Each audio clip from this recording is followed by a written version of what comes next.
ये तुमने अपनी काया को, माया को अपना रूप समझ लिया, इसलिए बूढ़े हो रहे हो।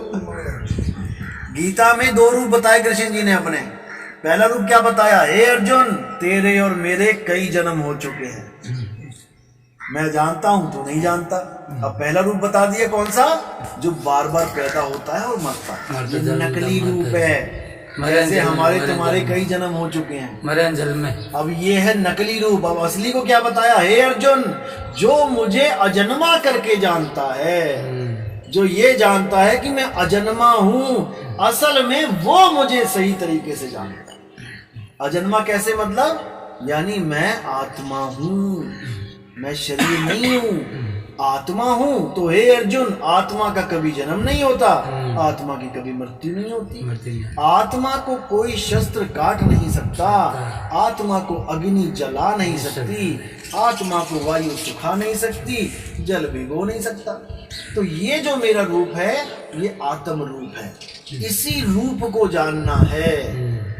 चौथा अध्याय 34वां श्लोक। हे अर्जुन, जो ऐसे गुरु की शरण में चले जाते हैं जो तत्व ज्ञानी हैं। तत्व ज्ञानी का मतलब ये नहीं कि तत्वों का ज्ञानी, तत्व ज्ञानी का मतलब है जो परम तत्व यानी आत्म सत्ता का ज्ञानी है।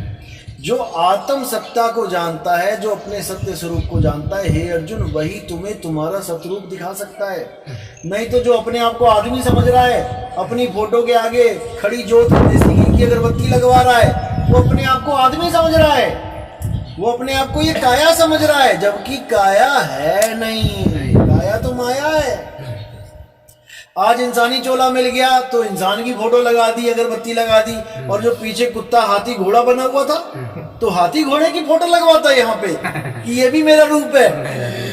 तो शरीर रविदास जी कहते हैं, कई जन्म बिछड़े थे माधो, ये जन्म तुम्हारे लेके, कई जन्म भय कीट पतंगा, कई जन्म गज मीन कुरंगा। कहते कई जन्म कीड़े मकोड़े बना मैं।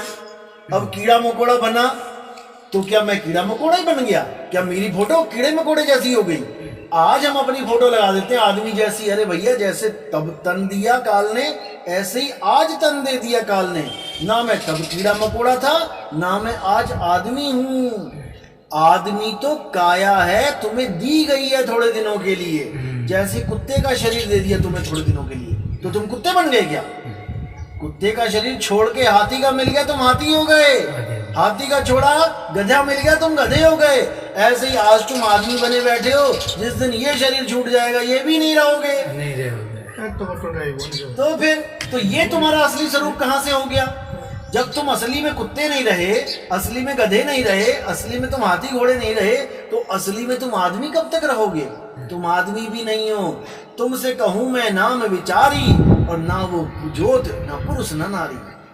हे अर्जुन, जो हमारा स्वरूप है वो आत्म स्वरूप है। ये शरीर तो उस आत्मा के कपड़े हैं जो एक दिन बूढ़े हो जाने पर यानी जर्जर अवस्था में आ जाने पर फट जाते हैं, और आत्मा उन कपड़ों को छोड़ के एक नया शरीर धारण कर लेता है। तो फिर वो पुराना वाला भी स्वरूप नहीं रहा मेरा, तो वो भी खत्म हो गया। अब नई शक्ल आ गई, अब मैं नई शक्ल की आरती करवा रहा हूँ। अगले जन्म में ये शक्ल गई, दूसरी के लेके आ गया, दूसरी शक्ल की आरती करवा रहा हूँ। तो ये तो नकली स्वरूप है, ये शक्लें नकली हैं। रामपाल जी की वो शक्ल है ही नहीं। रामपाल जी तो आत्मा है, कृष्ण जी तो आत्मा है।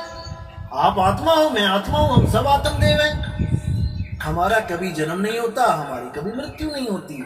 जितने भी शरीर हमें मिलते हैं ये माया की वजह से मिलते हैं। ये मायावी शरीर है, ये तो बदलता रहता है रोज। हम एक ही स्वरूप के भी नहीं है एक ही जन्म में। 20 तरह की फोटो दिखा दो अपनी, बच्चे से लेके बूढ़े तक कम से कम 20 बार शक्लें बदली होंगी हमने। तो उसमें हमारी कौन सी शक्ल है? ये तो अलग अलग शक्लें हैं, हमारी इसमें से एक भी शक्ल नहीं। हम कौन हैं? हम आत्मा हैं। इसी आत्म ज्ञान के लिए कबीर साहब ने बोला, आत्म ज्ञान बिना नर भटके, कभी काबा कभी काशी, जल में मीन प्यासी मोह देखता व्यासी। आत्मा का ज्ञान लेना है। आत्मा का ज्ञान मतलब होता है निज नाम। कहे कबीर निज नाम बिन तो कैसे लागे पार, 3 गुणों की भक्ति में भूल पड़ संसार। बात इतनी सी।